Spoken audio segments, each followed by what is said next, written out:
Në të poshtra. Që në tranuj. Materiali në vazhdim do të nga tregoj se çfarë do të ndodhte me jetën tonë nëse mushkonja do të zhdukeqin apo nuk do të ekzistonin. Kështu që e ndjekim së bashku.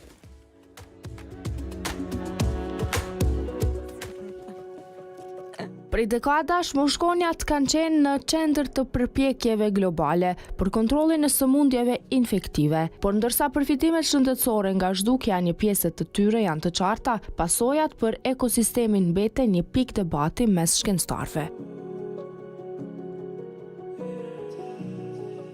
Në vitin 1958, një lajm shpresdhënës doli nga Brazili. Organizata Pan-Amerikane e Shëndetësisë shpalli zhdukjen e mushkonjës, Aedes aegypti, vektorit të etheve të dengut dhe etheve të verdha, pas një fushate intensive që përfshinte heqjen e ujrave të ndenjura dhe përdorimin e insekticidit. Suksesi i fushatës shrihej përtej kufive të Brazilit dhe vende si Argentina, Paraguay dhe Bolivia e zhdukën përkohësisht këtë specie. Megjithatë, fitoria rezultoi jetë shkurtër. Aegypti nuk u zhduk kur plotësisht nga vendi si Kolumbia dhe Gujana dhe shpejt u rikthye, duke sjellë në vete një valë të re të sëmundjeve tropikale, përfshirë dengun dhe virusin Zika. Për më tepër, përdorimi masiv i DDT pati pasoja të rënda mjedisore duke dëmtuar biodiversitetin dhe ekosistemet ku ai u spërkat. Në vend që të synoj eliminimin e mushkonjave, programi botror i mushkonjave në drejtimin e Scott O'Neil po përdor një qasje inovative. Infektimin e mushkonjave me bakterin simbiotik Wolbachia. Ky bakter pengon përhapjen e viruseve brenda trupit të mushkonjës, duke ulur aftësinë e saj për të transmetuar sëmundje.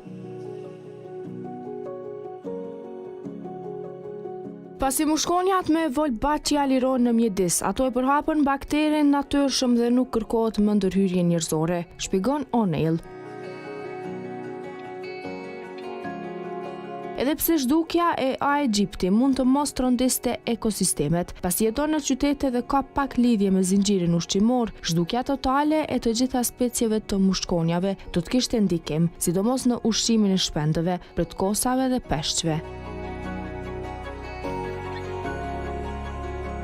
Disa lloje mushkonjash madje ndihmojnë në pjalmimin e bimëve, edhe pse pak specie varen vetëm nga to.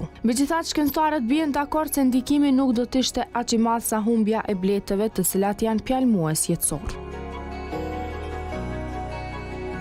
Ndërsa shkenca përparon me qasje të reja biologjike si Wolbachia, lufta kundër mushkonjave si Aegypti mbetet një sfidë afatgjate. Qëllimi nuk është më zhdukja totale, por kontrolli inteligjent që respekton balancat natyrore pa sakrifikuar shëndetin publik.